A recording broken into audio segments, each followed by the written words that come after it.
चलिए एक प्रश्न करता हूं, किसी व्यक्ति से पूछिए क्या वो मूर्ख, आलसी, अविवेकी, असफल इन नामों से स्वयं की पहचान करवाना चाहेगा? नहीं। किसी से पूछिए क्या आप मूर्ख हो? नहीं। आप असफल हो? नहीं। अविवेकी हो? नहीं। अब बताइए क्या आपने मूर्ख या असफल बनने के लिए कभी जीवन में एक अच्छी योजना बनाई है? उत्तर मिलेगा नहीं, क्योंकि कोई भी योजना नहीं बनाई जा सकती जिससे आप मूर्ख या असफल बने। व्यक्ति मूर्ख या असफल तब बनता है जब वो योजना ही नहीं बनाता। देखिए छोटा सा जीवन, इसे नियोजित करें ताकि अधिक से अधिक लोगों को आप जोड़ सके, अधिक से अधिक प्रसन्नता पा सके, अधिक से अधिक सफलता प्राप्त कर सके, अधिक से अधिक लोगों का मार्गदर्शन करके उनका कल्याण कर सके।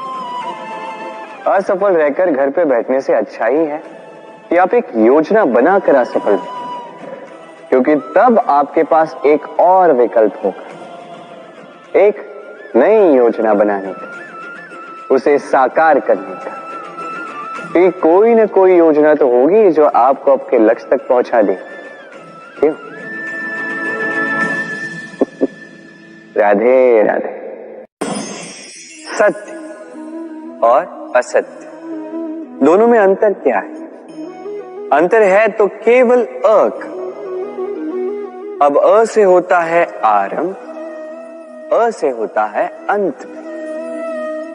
सत्य वो है जहां सारे मार्गों का आरंभ होता है, असत्य वो जहां सारे मार्गों का अंत होता है। अब इनके पांव तो नहीं होते, किंतु फिर भी ये निशान छोड़ ही जाते हैं।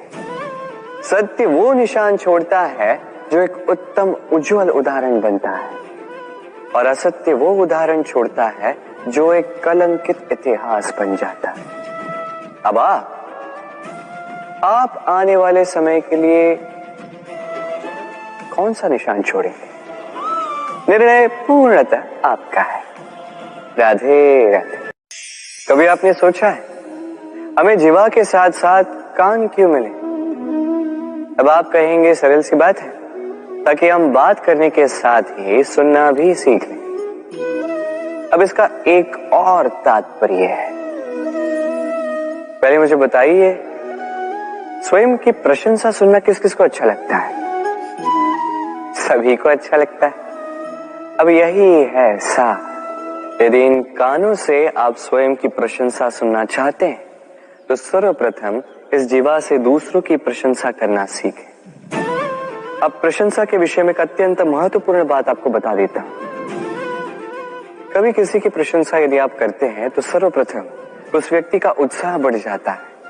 तत्पश्चात स्वयं यदि झांक कर देखें तो इस मन में भी संतोष और प्रसन्नता आ जाती है, और एक बार ये मन प्रसन्नता से भर जाए, तत्पश्चात कोई प्रशंसा करे या ना करे कोई अंतर नहीं पड़ता।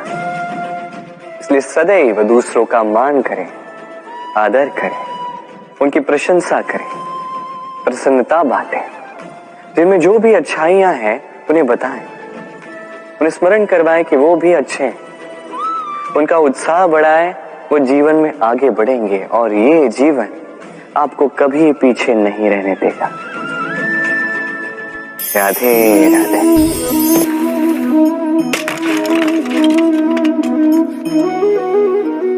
ये क्या हुआ?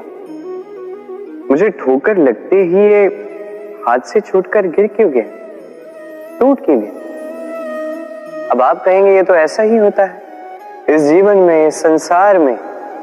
ठोकर लगने के पश्चात हमारे हाथ जो भी होता है वो छूट जाता है, जो बनता है वो टूट ही जाता है। किंतु क्या ये सत्य है?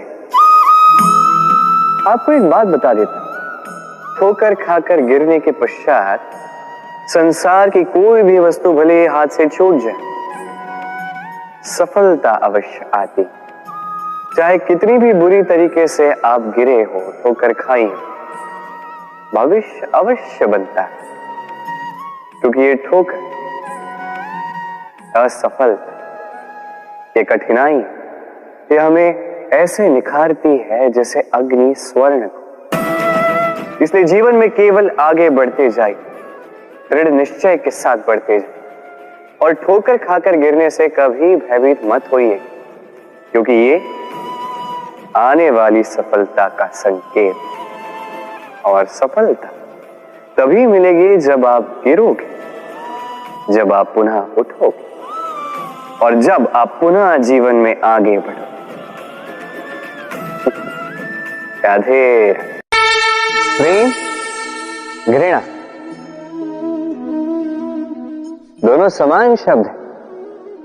कैसे? देखिए ना, दोनों में 2.5 अक्षर हैं। दोनों वो भाव है जो हमारे मन से जुड़े हैं और दोनों भाव से जुड़े व्यक्ति हमारे लिए महत्वपूर्ण है। अंतर बस इतना है कि प्रेम को मिलता है सम्मान और घृणा को मिलती है उपेक्षा। ऐसा क्यों? क्योंकि प्रेम वो भाव है जहां व्यक्ति सब कुछ दे देना चाहता है, सब कुछ हार जाना चाहता है। वही घृणा ऐसा भाव है जहां व्यक्ति सब कुछ पा लेना चाहता है, सब कुछ जीतना चाहता है। फिर भी प्रेम ये भाव कभी आपको हारने नहीं देता और घृणा ये भाव आपको कभी जीतने नहीं देता। अब क्या करेंगे? एक ही जीवन है, घृणा के साथ व्यतीत करेंगे या प्रेम के साथ? मैं तो प्रेम को ही चुनूंगा। राधे राधे। सूर्य किसी के लिए ऊर्जा दाता ईश्वर, तो किसी उल्लू के लिए आग बंद कर देने वाली प्रकाश पुंज। नदी किसी के लिए प्यास बुझाने का स्रोत, तो किसी के लिए बाढ़ बनकर विनाश कर देने वाली विपदा। सागर किसी के लिए खारे पानी का भंडार, तो किसी के लिए अनंत जीवों का सार। प्रश्न यह है कि हर एक व्यक्ति के लिए किसी भी भाव या वस्तु की परिभाषा भिन्न क्यों होती? जो किसी के लिए विष, वो किसी के लिए अमृत क्यों? जो किसी के लिए अमृत, वो किसी के लिए विष क्यों? उत्तर सरल है। हम वस्तुओं को या भावों को वैसे नहीं देखते जैसे वो होते हैं। हम वस्तुओं को या भाव को वैसे देखते हैं जैसे हम होते हैं। अब इसका निवारण क्या? स्वयं को शुभ कीजिए, सब कुछ शुभ हो जाएगा। राधे राधे।